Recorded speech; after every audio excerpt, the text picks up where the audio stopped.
You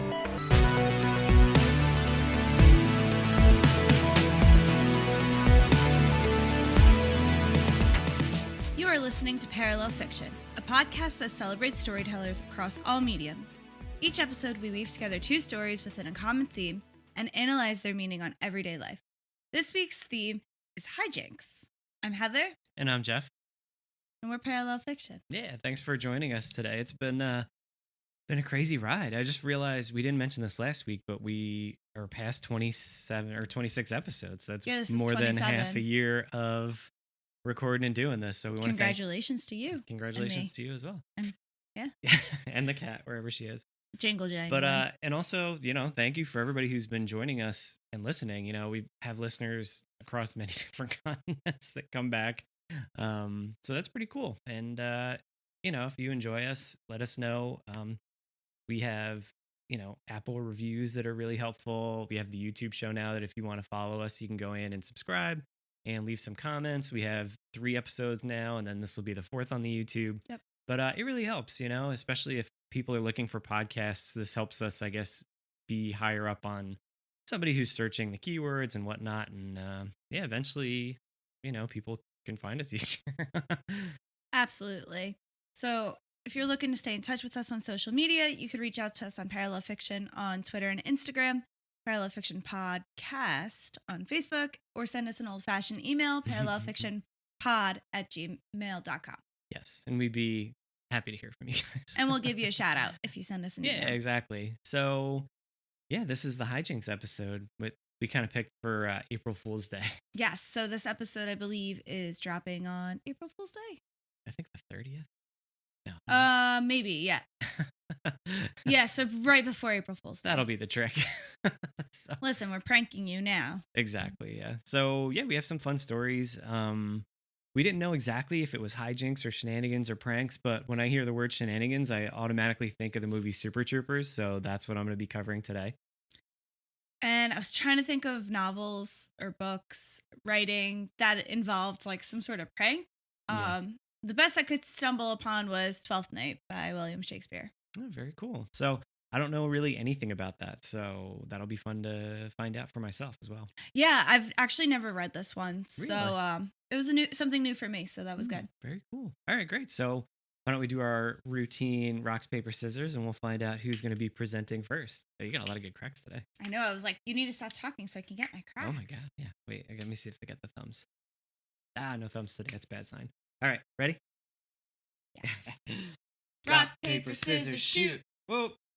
Easy win today. I knew I shouldn't have picked scissors. Yeah. It was a mistake. So why don't we take a break and we'll come back and I'll go first then? Sure. All right, great. So we'll be right back with my analysis of Super Troopers. Okay, we're back. Let's get into some analysis. Yeah, we definitely had some pretty good hijinks in these stories. So I think it's funny. I think we were like calling it out too. We were like, hijinks. Yeah. Hijinks. Yeah, for if you're watching the YouTube and you didn't listen to the audio show, there's some good sidebars in there.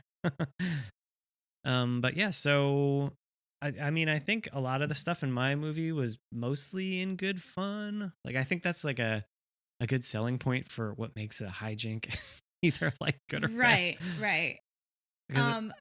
I think I don't know. Like it's hard to say. Like Sir Toby, Sir Andrew, and Maria are like having fun, but yeah, I don't think Malivio is having fun. I was gonna say he's like the only person who really got hurt. Yeah, and he doesn't have a happy ending at all. He just like storms away and is like, he's got those sweet yellow pants. It's true. At least he's rocking the yellow stockings. Yeah, but I think the all in good fun thing is like you got to know your audience or like your target. I should say. Yeah, like if you're gonna like, you got to know that they're a good sport. Yeah. Like it's hard to not talk about my one brother Thomas because like my whole life was just like giving him grief and playing hijinks on your brother. The best sport in the world. He really is. He takes it so well. Yeah, I know. And like I don't think he has. Like, I hope he takes it so well. I don't think he has like a dartboard with my face on it somewhere, but he might. Did you ever play like any really good pranks on anybody? I mean, obviously, probably Thomas. But so I played one prank that I could think of that like there's too much hijinks, I think. Like too much hijinks? Like So I'm not gonna, I guess, go into names, but they know who they are if they're listening. So me and my one friend were sitting at a Dunkin' Donuts that we used to hang out at I think I know this story. Before we were 21, we didn't have anything to do, so we would hang out at it was a lit Dunkin' Donuts. That's what you do, though. Yeah. I used to have, well, to be fair, I worked at a Dunkin' Donuts, but I used to hang out at You had Dunkin' like a Donuts. spot that you would go and you would hang out at. And so my third friend had parked his car there because he went to a concert, and another friend picked him up and drove him to be, responsible, in case he drank or anything like that. He was a little bit older than us at that time, so he might have already been 21. But so we're sitting there and we're looking at his car and we're eating our donuts, and it's like 9:00 at night, and we're like, "You want to fuck with his car?" So we were like, my other friend already had like his cousin on the phone. They were like, "Are you at the food store?" They're like, "Yeah." And they're like, "All right, we're gonna get this stuff." So we like floured his car. Oh, This is awful. I don't condone any of this. And we put like honey under the door handles and stuff. No. And we thought in our in innocence that this was going to be the funniest thing in the entire world to this person. And it wasn't. They were not pleased. Like, we're lucky we didn't get our asses beat because we probably should have been. You guys were all in good fun. But it was hilarious at the time. Yeah, we thought it was in good fun, and it wasn't. So, well, sounds like you went too far. That was too far. Yeah. What about you? The honey might have went too far. Yeah. Yeah. What about you? I don't know what possessed us to do that, but. So there was like one April Fool's Day that my brother and I were like, yeah, we were just on our A game that day. I don't know. God. It must have been a spring break because I think we were off from school. So we were like, we could definitely stir up some trouble here. So there's like two that stand out specifically, and we got my mom involved in them too. Oh yeah. So one, we were standing out in the driveway, like kind of like near the end of the driveway with like our dog's leash. And like my dad, we knew what time my dad would come home from work. Yeah. And my dad pulled into the driveway and we're like, Dad, Maddie. That was my childhood dog. Yeah. Maddie ran away. Like, you have to go help us look for him. Oh, that's a mean prank. That's really mean. Mom's already out looking for him. So oh, no. You need to take us. We're going to go drive around. And we were like driving around and we're like screaming out the dog's name. Like Maddie used to run away a lot too. He was just gone. Like the gate was open and he was gone. He was not one of those dogs that was like, Maddie, stop. He would like, no, yeah, he was gone. Yeah. So we were like driving around for at least like 10 minutes or so. And then we go, Dad, we have to tell you something. He's like, what?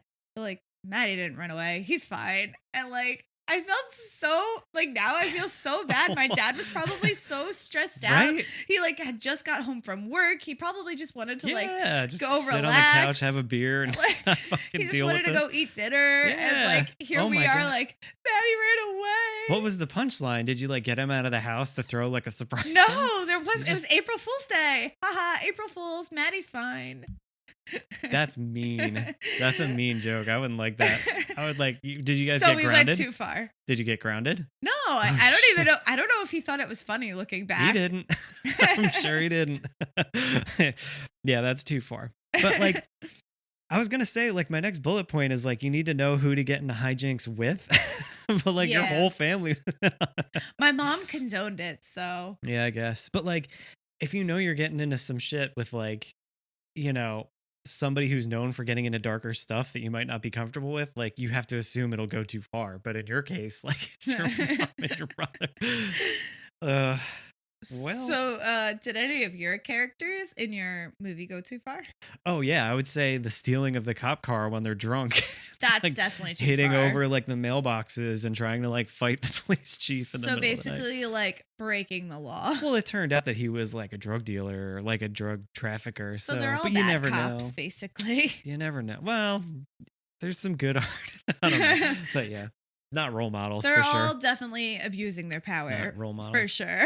Besides, like, Ursula. I guess she was good. Ursula's the one and only good cop in this movie. Good job, Ursula. Yeah, I guess so.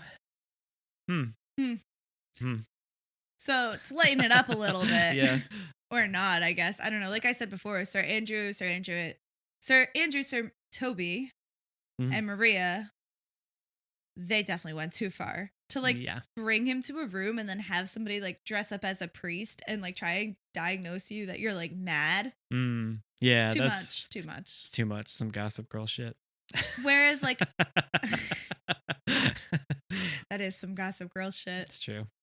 Whereas I feel like Viola, like, she wasn't intentionally trying to, like... She was like a bystander, like a follower along. Well, I mean, she did choose to dress up as a man, but she wasn't doing it to, like, prank anybody. She was doing it so she could have a job. Because, like, as a woman, she couldn't, like, get a job anywhere. So she's like, well, I have to dress up as a man so that I can work in this household. Yeah. And, like, support myself and live, basically. Later, play soccer. And then she, like, I don't think she's, like, having fun doing it. Yeah. But she realizes pretty quickly that, like, once, like, she realizes the love triangle that, like... She's like, I've gone too far. Orsino loves Olivia, and Olivia loves Cesario / Viola. Yeah. And that Viola loves Orsino. She's like, uh-oh. And she is, like, really hoping that time's going to untangle the whole mess. Yeah. Well, it sucks, too, because, like, when you're going, like, kind of on an adventure, you know, something new or whatever, it's so hard to... see when you're at the point of no return because it seems so fun and like you're doing whatever. Yeah. You know, like you get to this point where you're like, oh, this is so fun. Like we're doing something like kind of bad, but kind of fun. And then, you know, just like that. And then like sometimes it's like too late to turn things back. It's too late to apologize. So. That was actually what I was going to say. I beat you to it. Yeah. Sometimes I feel like it goes too far and you're like, ooh, this isn't funny anymore. We just got to like apologize and move on. Deception at that point. Yeah, like the deceit. Yeah, I know. It's horrible. But like sometimes deception can be okay. Like I was going to say with family, but you already proved that wrong. But like if it's a surprise party, like that's an okay deception. Like if you were like, oh, the dog's gone, let's take you out. And then like meanwhile, everybody's planning a big party. Right. And you come back and you're like, surprise, the dog's fine. And also you're 50. Like funny enough, that kind of happened to me. Oh, yeah? My mom had planned a surprise party for my 13th birthday. Yeah. And all my friends in middle school were like whispering at lunch and like not telling me stuff. And like, I literally was mad at them. Like I remember telling my mom, like, all my friends are being so mean to me and they're leaving me out of stuff. And meanwhile, they were talking about like my surprise birthday. You're like, I hate these bitches. Yeah. Like it turns out they were planning something nice for you. So shocked about that birthday too. Yeah. So I feel like you're right where there's some deceit that's like, you know, you could be pissed about something, but it's like for your own benefit. Not for like and a then you're just like, reason. let it go, you know? Like if the end is like a surprise that's better than the deception, then. Right. Yeah. I don't think that really happens in my story though. Yeah. Like if you're going to get in a hijinks with somebody, they should have some degree of understanding of the deception that you're getting in with. I guess no, it did kind of happen in my story because everybody got married and it's like all happily ever after. There you go. Yeah. Yeah. So, I mean, in my story, the troopers are all pretty much a cohesive unit throughout, but like the deception comes when Farva's like a dick. Yeah. So, but like that's the slippery slope. Like as long as it's not that bad, like you could always come home, so to speak. Like with my friend in his car. There was some deception. But I owned up to that, I think, like within an hour, because I didn't see him see the car. Like that would have been, no offense, but that would have been good payoff. That's true. You didn't get to see your work. A day later, he was a good sport, but that day, it was like the deception to reward was not equal, and that's why it was bad and mean spirited. But like you gotta. I feel like you have to do at least one accidentally mean spirited thing, so you know the line, and then you're like, oh crap, that's terrible. Yeah, I don't know. I feel like a lot of people do pranks like that to their friends. You know? Yeah. Like you look at like the idiots in like Jackass or whatever. Or like, yeah, exactly. Even though that's dated at this point. What was the older man's name in Jackass? Johnny Knoxville? No, like their uncle. Oh, Uncle Phil. Is that who it was? Or no, Phil? It's not Uncle Phil. Sal. Vito. Uncle Vito. Don Vito. Don Vito. Oh my god. No, Phil was the dad. Uncle Phil was from Fresh Prince. Yeah, you said Uncle Phil. I was like, no, that's Fresh Prince. I don't know. Don Vito. Anyway, I just remember the guy in the like outhouse, right? Oh yeah. I don't know. I didn't watch enough Jackass to know. Yeah, I don't think so.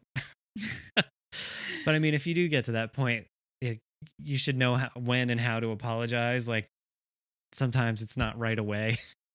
You gotta give it some time to marinate. Like, let them heal. Yeah, like you don't want to immediately wrong them and be like sorry and then get punched in the nose. Yeah, like I feel like my characters like didn't really even apologize to Malivio. They were just No. like, that was fun. This was a joke. Maybe they did in an epilogue. I don't know. Maybe. I don't know. He stormed away. I think he was done with them. Like it's awkward and uncomfortable and embarrassing to have to do it, but like you gotta, it's harder the longer you wait. If you get in hijinks, and sometimes you don't just get to apologize to someone. Sometimes it gets you in jail. Like Yeah. you have to think about that kind of thing. Like you can't let it ruin relationships with family and friends and stuff. It's not fun or funny anymore.